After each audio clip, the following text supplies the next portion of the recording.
Competitive സോളിലേക്ക് സ്വാഗതം.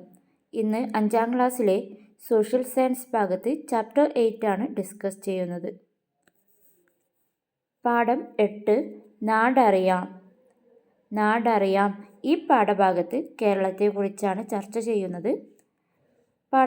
പാഠത്തിൻ്റെ ആദ്യ ഭാഗത്ത് ഒരു കവിത തന്നിട്ടുണ്ട്, മാതൃവന്ദനം എന്ന കവിത. ഈ കവിത എഴുതിയ കവി വള്ളത്തോൾ നാരായണ മേനോൻ. മാതൃവന്ദനം കവിതയാണ്, എഴുതിയത് വള്ളത്തോൾ നാരായണ മേനോൻ. ദെൻ കേരള ഭൂപ്രകൃതി ഭൂപടമാണ് തന്നിട്ടുള്ളത്. കേരള ഭൂപ്രകൃതി ഭൂപടം. കേരള ഭൂപ്രകൃതിയെ 3ആയിട്ട് തിരിക്കുന്നുണ്ട്: തീരപ്രദേശം, ഇടനാട്, മലനാട്. സമുദ്രനിരപ്പിൽ നിന്ന് ഉയരത്തിനനുസരിച്ചിട്ടാണ് ഈ ഭൂപ്രകൃതിയെ 3ആയിട്ട് തിരിച്ചിട്ടുള്ളത്. ഏതൊക്കെയാണ്? തീരപ്രദേശം, ഇടനാട്, മലനാട്. ഈ ഭൂപടം ഞാൻ ടീച്ചേഴ്സ് ഹാൻഡ് ബുക്ക് എന്നാണ് എടുത്തു തന്നിട്ടുള്ളത്. കുട്ടികളുടെ പാഠപുസ്തകത്തിൽ മാപ്പിൽ ചെറിയൊരു മിസ്റ്റേക്ക് വരുന്നുണ്ട്. ഇടനാടും മലനാടും തിരിച്ചാണ് കൊടുത്തിട്ടുള്ളത്. അപ്പോൾ ടീച്ചേഴ്സ് ഹാൻഡ് ബുക്കിലെ ഭൂപടമാണ് ഞാൻ തന്നിട്ടുള്ളത്. ഇവിടെ ഈ നീല കളറിൽ അടയാളപ്പെടുത്തിയിട്ടുള്ളത് തീരപ്രദേശം, നടുക്ക് വരുന്ന ചുവന്ന നിറത്തിലുള്ളത് ഇടനാട്, ലാസ്റ്റ് വരുന്ന ഗ്രീൻ കളറിലുള്ളത് മലനാട്. പാഠപുസ്തകത്തിൽ ഈ റെഡും ഗ്രീനും തിരിച്ചാണ് കൊടുത്തിട്ടുള്ളത്. സൂചികയിലാണ് പാഠപുസ്തകത്തിൽ തെറ്റ് വരുന്നത്, അപ്പോൾ അത് ശ്രദ്ധിച്ചിട്ട് പഠിക്കണം കേട്ടോ. ദെൻ ഭൂപ്രകൃതി വിഭാഗത്തിൽ തീരപ്രദേശം എന്ന് പറയുന്നത് സമുദ്രനിരപ്പിൽ നിന്ന് 7.5 മീറ്ററിന് താഴെ വരുന്നതാണ് തീരപ്രദേശം. സമുദ്രനിരപ്പിൽ നിന്ന് 7.5 മീറ്റർ താഴെ വരുന്നതാണ് തീരപ്രദേശം. ദെൻ 7.5 മീറ്ററിനും 75 മീറ്ററിനും ഇടയിൽ വരുന്നത് ഇടനാട്. 7.5 മീറ്ററിനും 75 മീറ്ററിനും ഇടയിൽ വരുന്നത് ഇടനാട്. ദെൻ 75 മീറ്ററിന് സമുദ്രനിരപ്പിൽ നിന്ന് 75 മീറ്ററിന് മുകളിൽ വരുന്ന പ്രദേശമാണ് മലനാട്. 7.5 താഴെ തീരപ്രദേശം, 7.5 മീറ്ററിനും 75 മീറ്ററിനും ഇടയിൽ ഇടനാട്, 75 മീറ്ററിന് മുകളിൽ മലനാട്. ലക്ഷദ്വീപിനോട് ചേർന്നുള്ള ഭൂപ്രകൃതി ഏതാണ്? തീരപ്രദേശമാണ്. ലക്ഷദ്വീപിനോട് ചേർന്നുള്ള ഭൂപ്രകൃതി തീരപ്രദേശം. തമിഴ്നാടിനോടും കർണാടകയോടും അതിർത്തി പങ്കിടുന്ന കേരള ഭൂപ്രകൃതി മലനാടാണ്. തമിഴ്നാടിനോടും കർണാടകയോടും അതിർത്തി പങ്കിടുന്ന കേരള ഭൂപ്രകൃതി മലനാടാണ്. ദെൻ തീരപ്രദേശം കേരളത്തിൻ്റെ പടിഞ്ഞാറ് അതിർത്തിയാണ്. ദിശകൾ ഞാൻ കഴിഞ്ഞ പാഠത്തിൽ പറഞ്ഞതാണ്. പടിഞ്ഞാറ് ഭാഗത്ത് കേരളത്തിൻ്റെ പടിഞ്ഞാറ് അതിർത്തിയാണ്, അതായത് അറ്റത്ത് വരുന്നത് കേരളത്തിൻ്റെ പടിഞ്ഞാറ് അതിർത്തിയാണ് തീരപ്രദേശം. ഇടനാട് തീരപ്രദേശത്തിനും മലനാടിലും നടുക്കാണ് വരുന്നത്. ആ റെഡ് കളറിൽ സൂചിപ്പിക്കുന്നതാണ് ഇടനാട്. തീരപ്രദേശത്തിനും മലനാടിനും ഇടക്കാണ് ഇടനാട് വരുന്നത്, കേരളത്തിൻ്റെ നടുക്ക്. ചെങ്കൽ കുന്നുകൾ കാണപ്പെടുന്നത് ഇടനാട്ടിലാണ്. ചെങ്കൽ കുന്നുകൾ കാണപ്പെടുന്നത് ഇടനാട്ടിലാണ്. ഇടനാട്ടിൽ കാണപ്പെടുന്ന പ്രധാന മണ്ണിനമാണ് ലാറ്ററൈറ്റ് മണ്ണ്. ഇടനാട്ടിൽ കാണപ്പെടുന്ന പ്രധാന മണ്ണിനമാണ് ലാറ്ററൈറ്റ് മണ്ണ്. ഇടനാട് കേരളത്തിൻ്റെ നടുക്ക് വരുന്നു. ചെങ്കൽ കുന്നുകൾ കാണപ്പെടുന്നു. പ്രധാന മണ്ണിനം ലാറ്ററൈറ്റ്. മലനാട് കിഴക്കൻ അതിര്. കേരളത്തിൻ്റെ കിഴക്കൻ അതിരാണ് മലനാട്. അതായത് തമിഴ്നാടിനോടും കർണാടകയോടൊക്കെ ചേർന്ന് വരുന്ന ഭാഗം കിഴക്കൻ അതിര്. കേരളത്തിൻ്റെ കിഴക്കൻ അതിരാണ് മലനാട്. ഏറ്റവും ഉയരം കൂടിയ മലനാട്ടിലെ ഏറ്റവും ഉയരം കൂടിയ സ്ഥലമാണ് ആനമുടി. വരുന്നത് ഇടുക്കി ജില്ലയിലാണ്. 2695 മീറ്ററാണ് ആനമുടിയുടെ ഉയരം. ആർദ്രത കുറഞ്ഞ സ്ഥലമാണ്. ഉയരത്തിലായതുകൊണ്ട് തന്നെ ആർദ്രത കുറഞ്ഞ സ്ഥലമാണ് മലനാട്. കേരളത്തിലെ 44 നദികളും ഉത്ഭവിക്കുന്നത് മലനാട്ടിൽ നിന്നാണ്. കേരളത്തിൻ്റെ കിഴക്കൻ അതിരാണ് മലനാട്. മലനാട്ടിലെ ഏറ്റവും ഉയരം കൂടിയ സ്ഥലമാണ് ആനമുടി. ആനമുടി സ്ഥിതി ചെയ്യുന്നത് ഇടുക്കി ജില്ലയിലാണ്. ആനമുടിയുടെ ഉയരം 2695 മീറ്റർ. ഉയരം കൂടുതലായതുകൊണ്ട് തന്നെ ആർദ്രത കുറഞ്ഞ സ്ഥലമാണ്. കേരളത്തിലെ 44 നദികളും ഉത്ഭവിക്കുന്നത് മലനാട്ടിൽ നിന്നാണ്. കേരള രാഷ്ട്രീയ ഭൂപടം പാഠപുസ്തകത്തിൽ തരുന്നുണ്ട്. കഴിഞ്ഞ പാഠത്തിൽ നമ്മൾ ഡിസ്കസ് ചെയ്യുന്നതാണ്. ജില്ലകൾ തിരിച്ചിട്ടുള്ള ഭൂപടമാണ് രാഷ്ട്രീയ ഭൂപടം.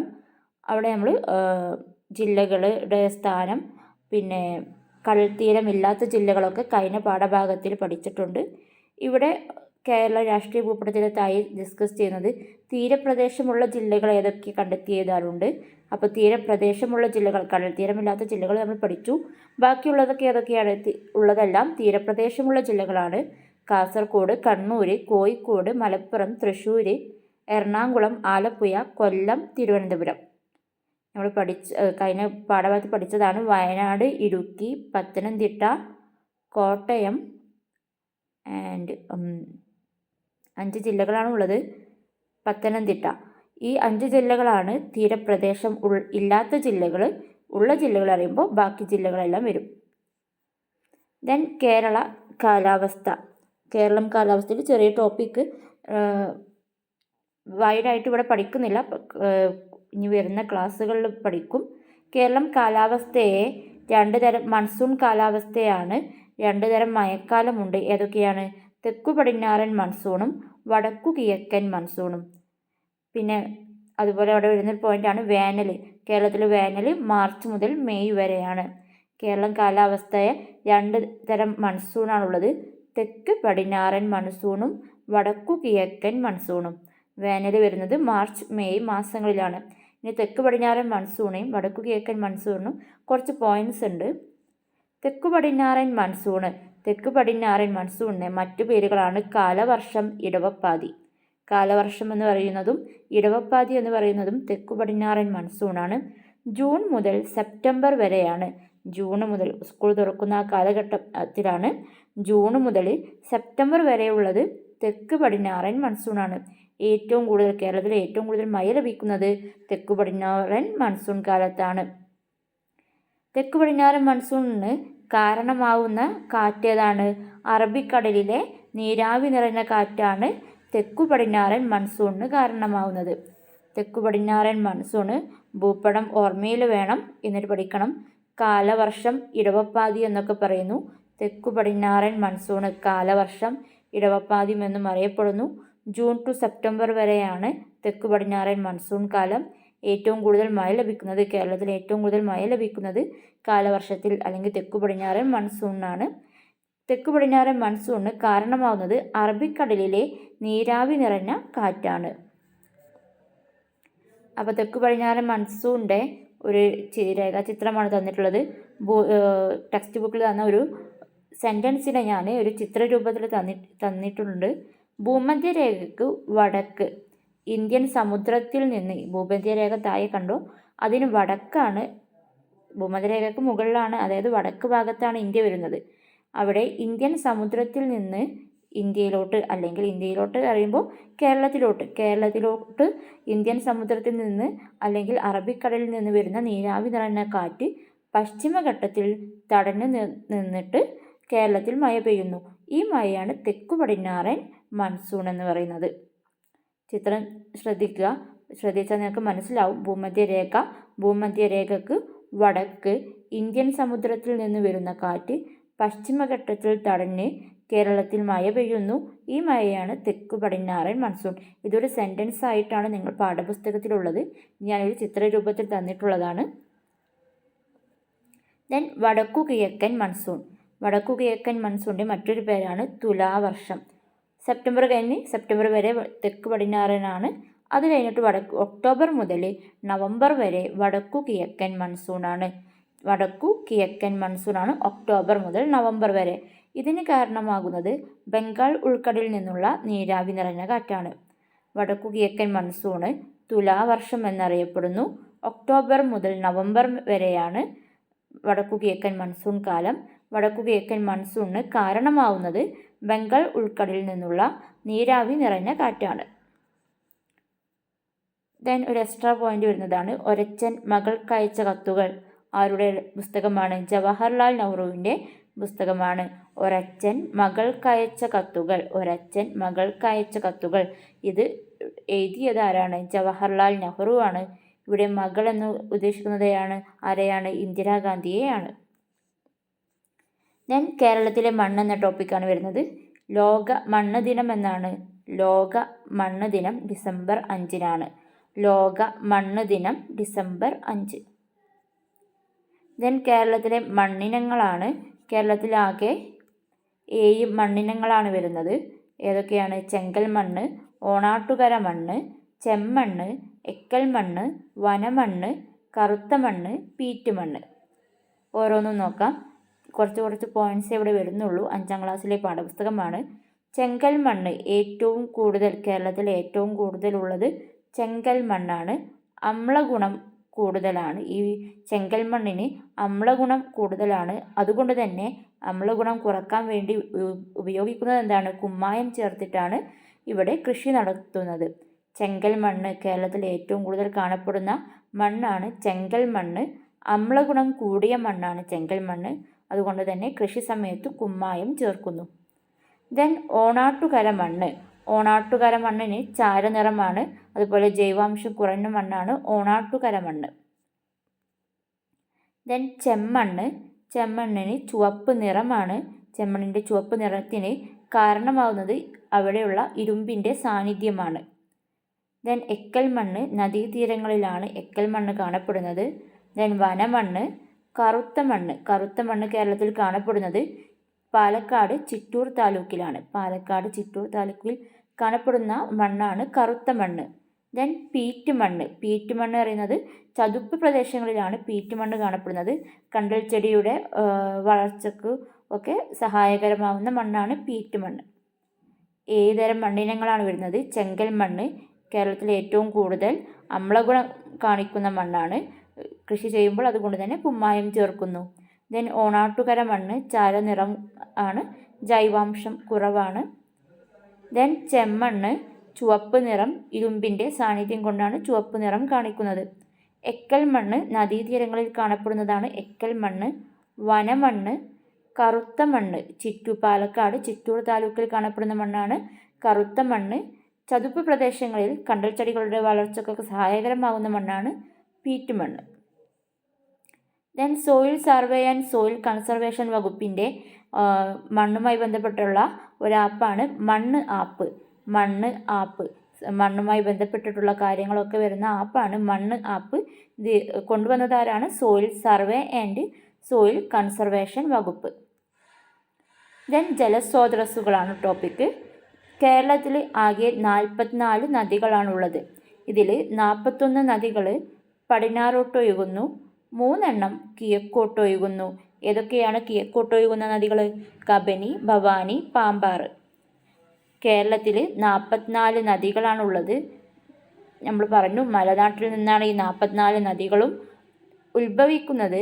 ആ 44 നദികളിൽ നിന്ന് 41 എണ്ണം പടിഞ്ഞാറോട്ടൊഴുകുന്നു, 3 എണ്ണം ശ്രദ്ധിക്കണം, 3 എണ്ണം മാത്രം കിഴക്കോട്ടൊഴുകുന്നു. ഏതൊക്കെയാണ്? കബനി, ഭവാനി, പാമ്പാറ്. കബനി, ഭവാനി, പാമ്പാറ്. ദെൻ കേരളത്തിലെ ജലസംരക്ഷണ പദ്ധതികളാണ്. ഇനി ഞാൻ ഒഴുകട്ടെ കൊണ്ടുവന്നത് ഹരിത കേരള മിഷനാണ്. ഇനി ഞാൻ ഒഴുകട്ടെ ജലസംരക്ഷണ പദ്ധതി കൊണ്ടുവന്നത് ഹരിത കേരള മിഷൻ. മാലിന്യമുക്ത നവകേരളം ഈ പദ്ധതി കൊണ്ടുവന്നത് തദ്ദേശ സ്വയംഭരണ വകുപ്പിന് കീഴിലാണ്. മാലിന്യമുക്ത നവകേരളം തദ്ദേശ സ്വയംഭരണ വകുപ്പിന് കീഴിൽ വരുന്ന പദ്ധതിയാണ്. അതുപോലെ തന്നെ തദ്ദേശ സ്വയംഭരണ വകുപ്പിന് കീഴിൽ വരുന്ന വേറൊരു പദ്ധതിയാണ് തെളിനീരൊഴുകും നവകേരളം. തെളിനീരൊഴുകും നവകേരളം. ദെൻ കേന്ദ്ര സർക്കാരിന് കീഴിൽ വരുന്ന പദ്ധതിയാണ് ജൽ ജീവൻ മിഷൻ. ചില ജല സംരക്ഷണ പദ്ധതികളാണ് ഡിസ്കസ് ചെയ്യുന്നത്. ഹരിത കേരള മിഷന് കീഴിൽ വരുന്നതാണ് ഇനി ഞാൻ ഒഴുകട്ടെ. ദെൻ തദ്ദേശ സ്വയംഭരണ വകുപ്പിന് കീഴിൽ 2 എണ്ണമുണ്ട്. മാലിന്യമുക്ത നവകേരളം, അതുപോലെ തെളിനീരൊഴുകും നവകേരളം. ദെൻ കേന്ദ്ര സർക്കാരിന് കീഴിലാണ് ജൽ ജീവൻ മിഷൻ. കേരളത്തിൻ്റെ വിളവൈവിധ്യം. ഇന്ത്യയിൽ ഏറ്റവും കൂടുതൽ റബ്ബർ കൃഷി ചെയ്യുന്ന സംസ്ഥാനം കേരളമാണ്. ഇന്ത്യയിൽ ഏറ്റവും കൂടുതൽ റബ്ബർ കൃഷി ചെയ്യുന്ന സംസ്ഥാനമാണ് കേരളം.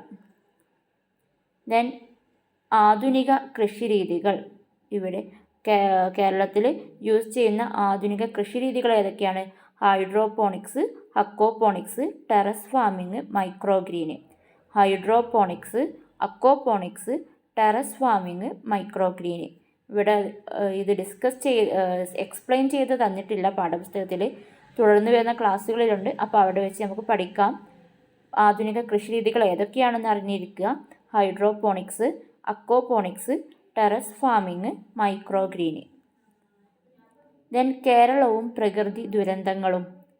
2004 സുനാമി, 2018 പ്രളയം, 2019 കവളപ്പാറ ഉരുൾപൊട്ടൽ, 2020 പെട്ടിമുടി ഉരുൾപൊട്ടൽ. കേരളവും പ്രകൃതി ദുരന്തങ്ങളും. 2004 സുനാമി, 2018 പ്രളയം, 2019 കവളപ്പാറ ഉരുൾപൊട്ടൽ, 2020 പെട്ടിമുടി ഉരുൾപൊട്ടൽ. ദെൻ പ്രകൃതി ദുരന്ത നിവാരണത്തിനുള്ള സർക്കാർ സംവിധാനങ്ങളാണ്. ഓരോ ദുരന്തങ്ങൾ വരുമ്പോഴും അത് നിവാരണത്തിനുള്ള സർക്കാരിൻ്റെ സംവിധാനങ്ങളാണ്.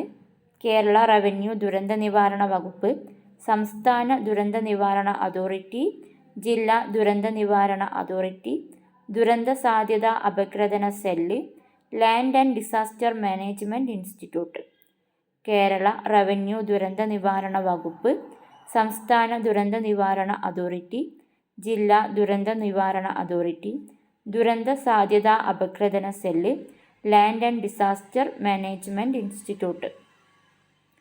Thank you. ഇത്രയൊക്കെയാണ് ഈ പാഠഭാഗത്തിൽ വരുന്ന പോയിൻറ്റ്സ്.